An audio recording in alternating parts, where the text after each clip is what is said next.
Welcome to AledTALKS. Here we are in UCD. I've got Nikki Evans with me. She's 2 meters apart. We're doing some social distancing. Yeah, we're in the middle of the coronavirus and we're training with each other. And I just wanted to kind of do a video, and I've got a podcast here, possibly, of the conversation. We're just going to have a general chat about you in a hockey perspective, but also in other perspectives as well. So I've known you since you were like, say, 7, 8 years old. But can you tell us kind of what kind of sports you did when you were younger? What were your influences in those sports as well? Yeah, so I actually was a late bloomer to hockey. So I didn't start playing hockey until I was 12 years old when I went into secondary school. So I almost fell into hockey by accident. And is that because you were doing so many other sports, or? Oh, when I was younger, I was a sports mad kid. I begged my parents to let me play anything and everything that I could get What school sent did you? to. So I went to Sanford Parish National School. In Ranelagh? In Ranelagh, yeah. Oh wow, yeah. So I won the first gold medal in Santry for the school ever. Did you? Yeah, so there's some very baby pictures of me in Sanford National School that I tried to keep under wraps, and my Irish jersey hangs there now in at the front door. And I bet, knowing you still got that medal from Santry. Oh, my dad has that. It's beside the World Cup medal. Because it's gold. Jesus, I won a gold in the 200 metres and I won the silver in the 80. So say, for example, in primary school, who are the biggest influences around you? Because obviously I know you loved sport, but what what helped you to kind of become the athlete you are? So who are the influences? Like, I know your dad quite well. I would say that he would be a massive mentor and a role model for you, is he? Yeah, he is. He's been there since day one. We're sitting here in UCD, and plenty of kilometres I've clocked around here. I was in primary school and my dad used to send me around to the old UCD running track with the golden pages in a backpack and sent me on laps. Serious? Yeah. So I used to do speed training with the golden pages on my back because it was bigger than the phone book directory, twice the size. See, these children who are kind of watching this now will go, what's a phone directory? Don't you just Google it? So not the phone directory, the yellow pages. So it's a big book, and you put it in a backpack? Yeah, put it in a backpack. Used to do my speed training. Then I'd be giving him a bit of stick back, and he'd send me on laps around UCD track 400 metres with the yellow pages on my back. And do you think that he was specific in the way he trained you, or did he just train you and hopefully it worked? Do you think that it was organised, or was he training you like he used to train himself because he's yeah, fit?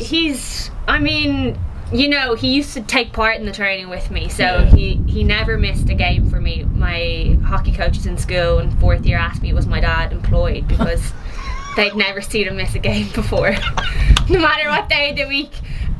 But he used to drive me to all the trainings. He used to do the trainings with me. Like when we played games, he'd live, breathe every tackle made, every shot taken. And through the highs and the lows, he's always been there for me, and he's someone that I've always looked up to. And if anyone knows the Evans family, we are a highly competitive bunch. We fight about how many roast potatoes we get on a Sunday dinner. Don't want to make sure everyone has evens, So yeah, I suppose for me, like, while I have a wonderful mother who taught me a lot of great things in life about the person that I want to be, but from my sporting roots, my father spurred me, drove me on, let me play with the boys, brought me to everything, and never let me beat him at anything until I was 12 years old on the British Bay Beach and took the 100-metre record off him. So realistically, you're what you'd consider, but you never ever were specific in primary school, so you did everything. So it's what we call kind of an all-rounded type athlete. So what kind of sports were you playing? Yeah, so in primary school, football, tennis was a big one for me, athletics, running. I used to cycle my bike in the months before Santry, and Santry was a really big deal in primary school.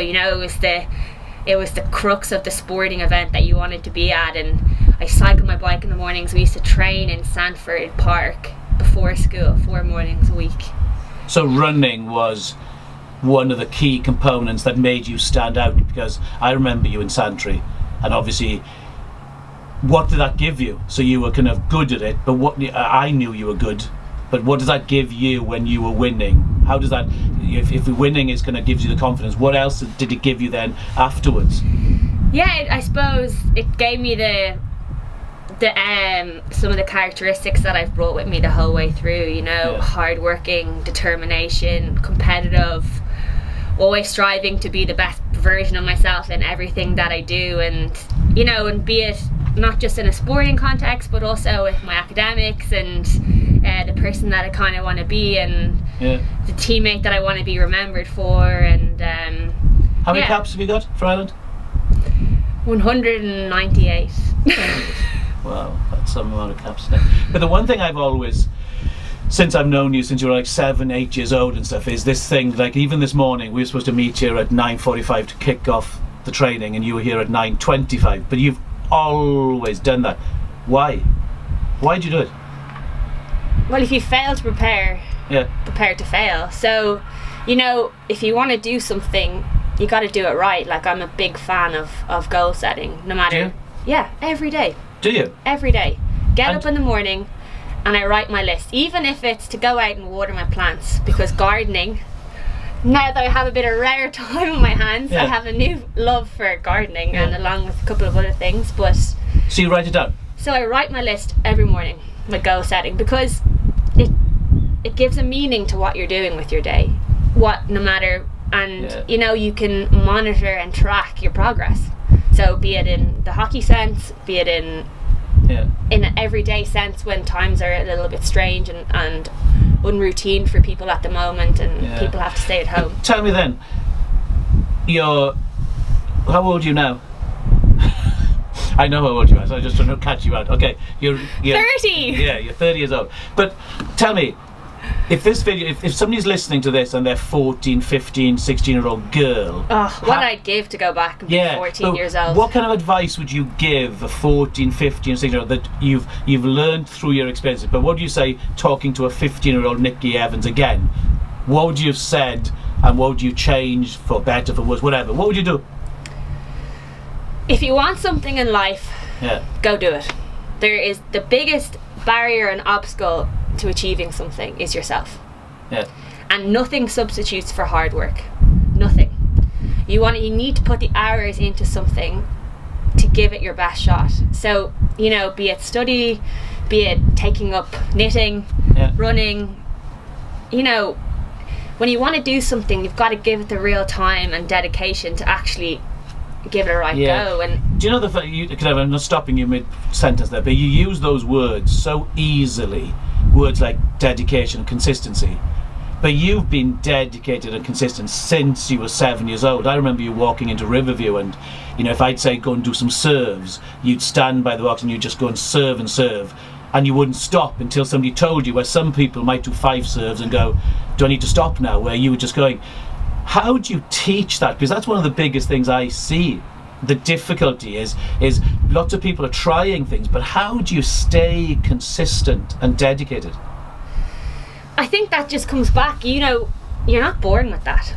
No. You're not born with it. And people, you know, you look at top sports people in the world, top entrepreneurs, and you say, oh, they were born with it. You know, and it's not true. It's not true. And my biggest thing and advice to young girls, and like what I'd give to go back and be 14 and 15, playing in school with your friends and getting, you know, every day to have the opportunity to take up new things all around you, is to have a go. Like, if you think you want to do something, give it a try, because you never know. And I think, when I was in school, I played every sport, primarily because it got me out of class. But would you want to go back and be a 15-year-old with, kind of, I look at my daughter with social media and the amount of time she's on the phone, and we had a chat about this at the start. Kind of, you were talking about the phone usage you had, and it wasn't at its peak at that time. But how do we change that with girls? Or do we change it, or do we just say we should just accept it? But does it get in the way of dedication and consistency? I don't know. Absolutely, because you see it, like, last thing people do at night is they're on their phone. The first thing people do in the morning, they're on their phone. And society and technology has changed. I'm really showing my age here, but when I was in school, we didn't even have WhatsApp. We barely had a camera on our phone, you know, and the Nokia 3310 was the greatest thing since sliced bread. And you know, that kind of, in some ways, it actually was really refreshing, you know, because you had to talk to people. You had to sit down and have a conversation with someone, and you couldn't just sit there shielded behind your phone. And you know, even in the national team now, we have a rule: no phones during meal times or entertainment, because you don't bring your phone with you. If you do and you get caught on it, you get banned for 2 hours. And there's some people on the team that have a bigger problem with that than the others. But yeah, you have to take a break from your phone, you know, and technology and social media, because you know, people put things on Instagram for a reason. They put things out on social media because they want people to see it. They don't put the failed attempts when they try and the 10 goes before it and it doesn't go to plan. That's not why they put it on social media. You don't see the best version, do you? You only see the best version of somebody. Of course. And like the editing and the, let me tell you. I found this app the other day that makes me look like 15 years younger. And I got a picture and I thought, I look great. And I went, but it's not real. But that's the problem is that if it's on Instagram, it's real. That's what people think, you know, and it's not like, but it's, you see it over. If you keep showing yourself it, you know, that's the way you become thinking, and that's. But in regards to I've always known your personality to be very, very positive. And funny. You were always painful in class. I will actually say that you were painful, but you always. I hope you enjoyed part 1 there. In part 2, we discussed with Nikki about goal setting and her academic achievements. We also then look back on the World Championships in London, where Ireland reached the final and got a silver medal. What happened afterwards, and what are the goals for the future. I hope you really enjoyed that. I look forward to seeing you in part 2. Thank you.